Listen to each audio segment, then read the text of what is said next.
लोकसभा निवडणुकीतील दारुण पराभवानंतर देखील काँग्रेस अजूनही बदलायला तयार नाही। एकीकडे राष्ट्रवादी काँग्रेसनं रिक्त झालेलं मंत्रिपद तत्काळ भरलं, मात्र काँग्रेसनं 5 वर्षांपासून रिक्त असलेली 3 मंत्रिपदं भरलेली नाहीत। महामंडळावरच्या नियुक्त्याही केलेल्या नाहीत।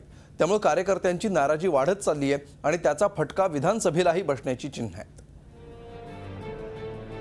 देशात सर्वात जास्त काळ सत्तेवर असलेल्या काँग्रेसचा लोकसभा निवडणुकीत धुव्वा उडाला।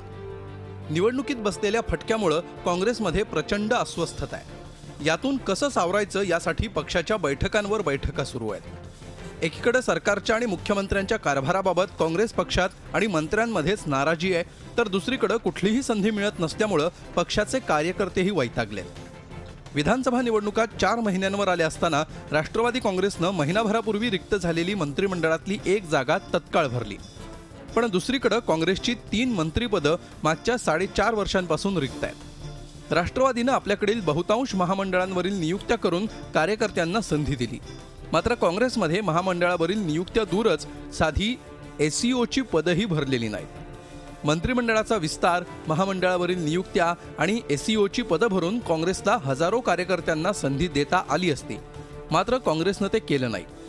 ही सगळी अस्वस्थता आणि नाराजी आता बाहेर पडू लागली आहे। काँग्रेसचे मंत्री मुख्यमंत्र्यांच्या विरोधात तक्रारी करण्यासाठी दिल्लीच्या वाऱ्या करतायत, तर दुसरीकडे मुख्यमंत्री आणि प्रदेशाध्यक्ष माणिकराव ठाकरेही आपली बाजू दिल्लीत जाऊन मांडण्याचा प्रयत्न करतायत। या संबंधी कसली चर्चा झालेली नाही। राधाकृष्ण, हर्षवर्धन, बाळासाहेब थोरात मी एक भेटलो। या संबंधीची चर्चा कसली आमची झालेली नाही।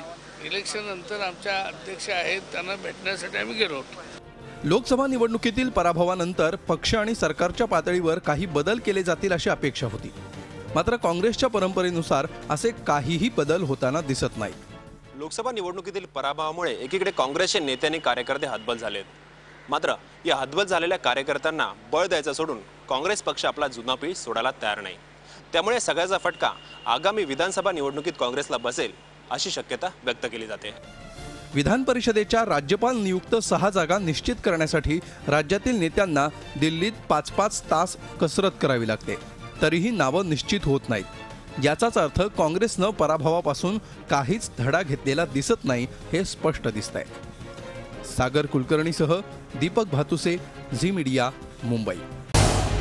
झी 24 तास रहा एक पाऊल पुढे।